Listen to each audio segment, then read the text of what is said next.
So good morning, Satnam Waheguru. और आज है श्री हेमकुंड साहब यात्रा का हमारा दूसरा दिन और अभी हम हैं ऋषिकेश के श्री हेमकुंड साहब जो गुरुद्वारा है उसमें। अब इस गुरुद्वारे से हम लोग निकल रहे हैं। ये सामने देख सकते हैं, यहाँ पर हमारा रूम था एक, और मेरे पीछे एक रूम आप देख रहे हैं वो था हमारा रूम नंबर 2। भैया उसको रूम नंबर को लॉक करना होगा उसको। अंशुरा क्या है। तो अब हम लोग बस यहाँ से निकल रहे हैं। अभी बज रहे हैं सुबह के 4 और हम सब लोग नहा धो के फ्रेश होकर अब जा रहे हैं नीचे। सारा सामान जो हमारा टेम्पो ट्रैवलर है उसमें रखेंगे और उसके बाद मत्था टेकेंगे इस गुरुद्वारे में और अपनी यात्रा को आगे कंटिन्यू करने वाले हैं। सो अभी मैं फ़िलहाल, आपको पता ही है, मैं ऋषिकेश के श्री हेमकुंड साहब यात्रा का जो गुरुद्वारा आता है उस गुरुद्वारे में रुके हुए हैं। अब यहाँ से हम लोग आगे निकलने वाले हैं। सो फटाफट चलते हैं और आगे ऑन दी गो आपको सारी चीज़ें दिखाते रहेंगे। तब तक के लिए जय श्री राम, वाहेगुरु जी की सदाई जय।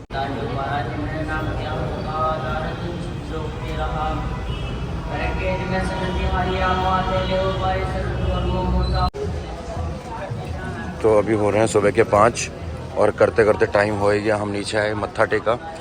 हम उस वाली बिल्डिंग में वहाँ पर रुके, तो वहाँ पर हमारा रूम था और ये सामने इधर हमारी ट्रैवलर फोर्स खड़ी हुई है। सो ये कुछ गुरुद्वारा, ये सारे रूम्स हैं, सब रूम्स हैं। यहाँ पर सिर्फ एक दिन के लिए स्टे मिलता है, आप एक दिन से ज़्यादा नहीं रुक सकते।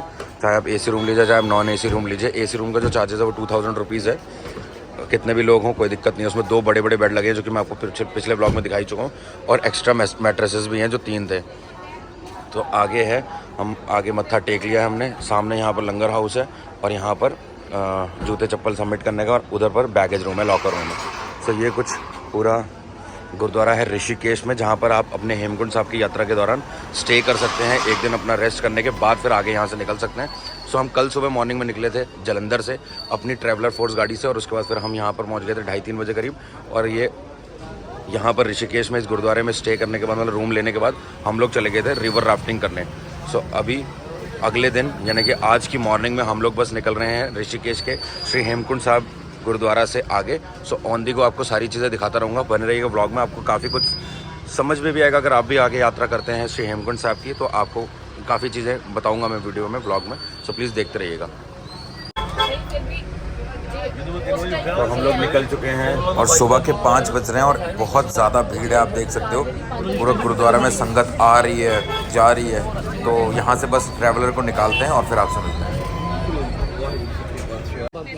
तो यहाँ पर हमारे लिए बन रही है स्पेशल चाय, जो कि इंस्ट्रक्टर खड़े होकर खुद बनवा रहे हैं। चीनी खुद निकाल के लाए हैं, पत्ती अपनी डलवाई है, ताकि चाय का जो टेस्ट है वो बहुत बेहतरीन मिले।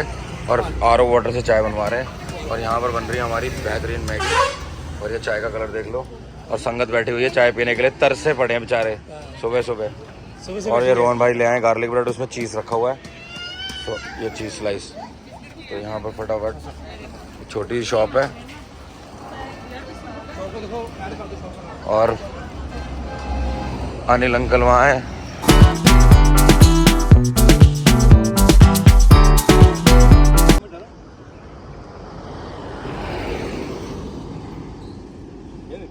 वाह जी वाह, ये यूज टू इन चीज़ों के ना, इनको लोग देते रहते हैं, पता है। मज़ा देखो कितना आ रहा है उसको, कोई है उसे डर नहीं, कोई फिक्र नहीं, नॉर्मल तरीके से बैठा है वो। ये मेरा चाहने वाला है। हाँ, ये बात सही है। एनिमल्स को भी इतनी अकल है आता, बिल्कुल बिल्कुल, बहुत ज़्यादा। ऐसा नहीं लेके छीन के भाग रहा है, सुकून से खा रहा है बैठ के। Very nice. अच्छा, पूरा एग्रेशन दिखा दिया उनके सामने है।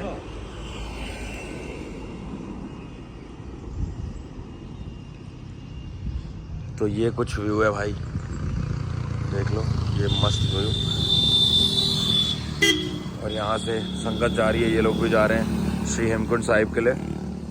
गाड़ियाँ रुकी हुई हैं और यहाँ पर टी स्टॉल्स हैं जहाँ पर सब लोग चाय पी रहे हैं।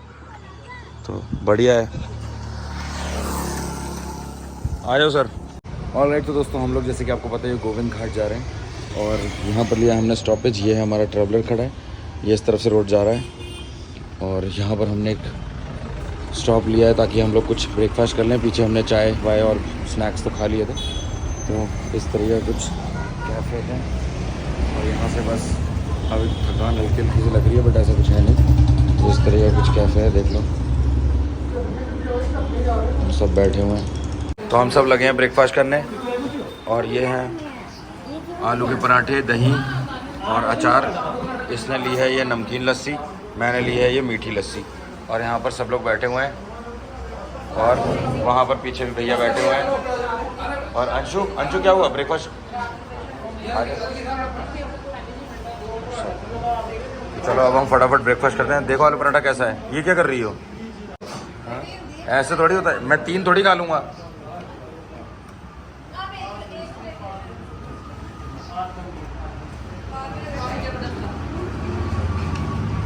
कैसा है पराठा?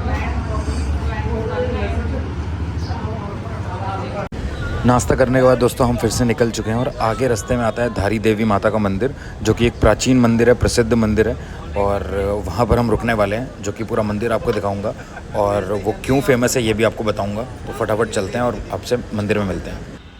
तो दोस्तों ये जो पानी के बीच में मंदिर है, ये है माँ धारी देवी का मंदिर, जो कि बहुत प्राचीन मंदिर है और माना जाता है कि उत्तराखंड के चारों धामों की रक्षक माँ धारी देवी को माना जाता है। और 16 जून 2013 में जो आपदा आई थी, जो बाढ़ आई थी उत्तराखंड में, कहा जाता है कि उस समय में भी माँ धारी देवी को इनके मंदिर से कहीं और शिफ्ट किया गया था।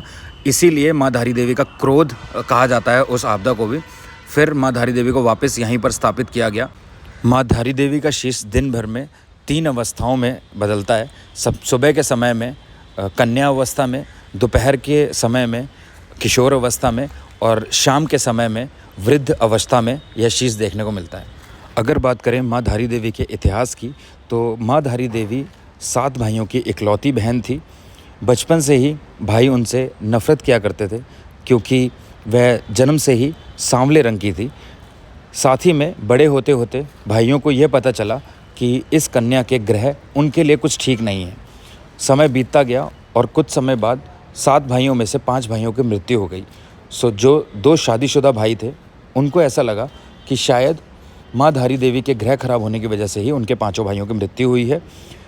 तो उन्होंने अपनी पत्नी के साथ मिलकर ये डिसाइड किया कि इससे पहले हमारी जान को खतरा हो, हम इस लड़की को ही जान से मार देते हैं। और इसीलिए उन्होंने रात में माँ धारी देवी के शीश को उनके धड़ से अलग कर दिया और उनके सर को गंगा में फेंक दिया। गंगा में उनका सिर, जब माँ का शीश बहता हुआ जा रहा था, तो सुबह के समय में एक व्यक्ति गंगा मैया के किनारे पर कपड़े धो रहा था। उनको वह शीश दिखाई पड़ा और उसने उन्हें बचाने की कोशिश की, लेकिन गंगा मैया का उफान इतना तेज़ था कि वह डर गया और वह सोच में पड़ गया कि क्या मैं इस शीश को, मतलब इस कन्या को बाहर निकालूं या ना निकालूं, क्योंकि उन्हें ऐसा लगा कि कोई कन्या पानी में डूब रही है। तभी उस शीश से आवाज़ आई कि चिंता मत करो, डरो मत, मुझे इस पानी से निकालो, मुझे बचाओ, और जहाँ जहाँ आप कदम रखोगे मैं वहाँ पर सीढ़ियाँ बना दूँगी। और इसीलिए उस व्यक्ति ने जहाँ जहाँ कदम रखा, माँ ने वहाँ पर सीढ़ियाँ भी बना दी। और जैसे ही उस व्यक्ति ने माँ के शीश को उठाया, वह अचंभे में पड़ गया, वह डर गया, वह सोच में पड़ गया कि मैं तो जिसको कन्या समझ रहा था ये तो सिर्फ एक शीश है। तभी उस शीश से आवाज़ आई कि डरो मत, मैं देवी स्वरूप में हूँ, आप मेरे को किसी पवित्र जगह पे ले जाकर स्थापित कर दो। और जैसे ही माँ के शीश को पत्थर पे स्थापित किया, माँ ने अपनी सारी कहानी बताई कि मेरे साथ क्या हुआ, मैं यहाँ तक कैसे पहुँची हूँ। और ये सब कुछ बताने के बाद माता का शीश पत्थर का हो गया और आज माँ के शीश की मूर्ति की पूजा की जाती है, अर्चना की जाती है, आरती की जाती है। और जो भी भक्त अपनी मनोकामना लेकर आते हैं, माँ उनको अवश्य पूरा करती है।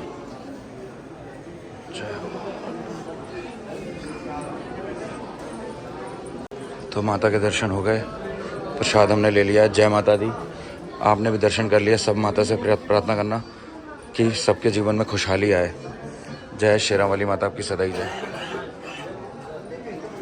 बस हम यहाँ से निकल रहे हैं, चलो।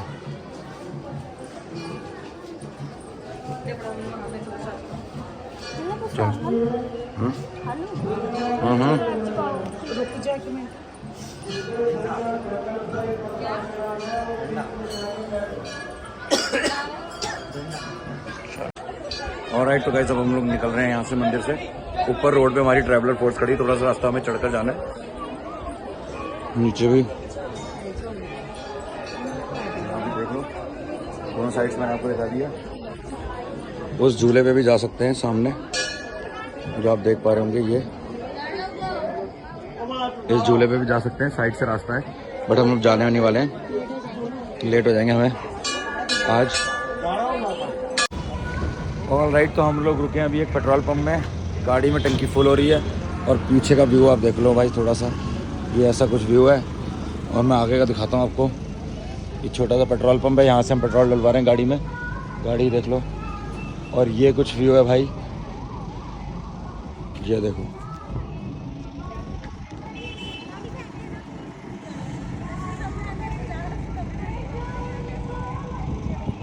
भाई साहब ये पूरी खाई है नीचे, कैमरे में दिख नहीं रहा बट ये बहुत बहुत डीप है। देखो गाड़ियाँ, सबसे खतरा ऐसे में रहता है, बिल्कुल देख रहे हो रास्ता अजीब सा है, कुछ भी गिर सकता है ऊपर से। तो अब हम लोग जहाँ पर हैं यहाँ से 30 किलोमीटर रह गया है गोविंद घाट, और यहाँ पे बहुत गंदा वाला ट्रैफिक जाम है, ये देख लो। और काफ़ी देर हो गई हमें यहाँ खड़े हुए।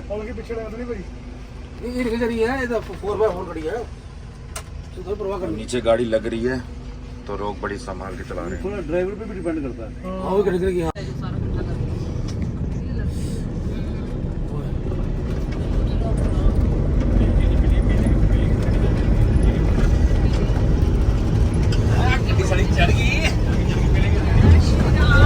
जय श्री राम, जय श्री राम, जय श्री राम। खोलो खोलो फटाफट खोलो। ਉਹ ਰੇਸ ਦੇ ਜਾਂਦੇ ਆ, ਹੌਸਲਾ ਮਾਰੀ ਜਾਂਦੀ ਆ। ਰੇਸ ਥੋੜੀ ਦੇਣੀ ਚਾਹੀਦੀ ਗੱਡੀ ਨੂੰ, ਸਲੋ ਰੇਸ ਕਰਨੀ ਚਾਹੀਦੀ।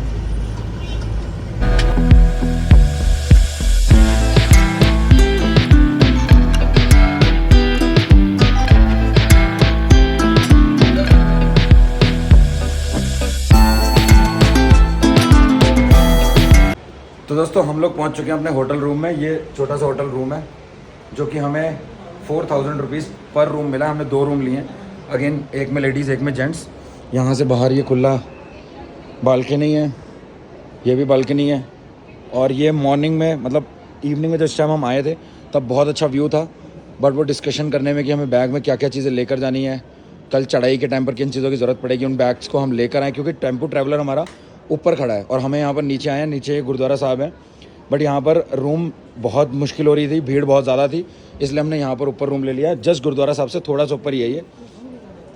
सो अब भाई मेरी आप शक्ल से देखकर समझ गए होंगे कि मैं कितना टायर्ड हो चुका हूँ, पसीना आ रहा है क्योंकि वो ऊपर से सारा सूटकेस और सारा सामान नीचे लेकर आए हैं। और अब बस नहाऊंगा और उसके बाद में हम लोग डिनर करेंगे और उसके बाद मैं सो जाऊँगा। तो इस छोटे से व्लॉग को यहाँ पर ख़त्म करता हूँ। अगर आपको ये वीडियो पसंद आया तो प्लीज़ लाइक करके चैनल को सब्सक्राइब ज़रूर करेगा। मिलते हैं हेमकुंड साहब की तीसरी वीडियो में, तब तक के लिए जय हिंद, जय भोलेनाथ और बोले सो निहाल, सत श्री अकाल।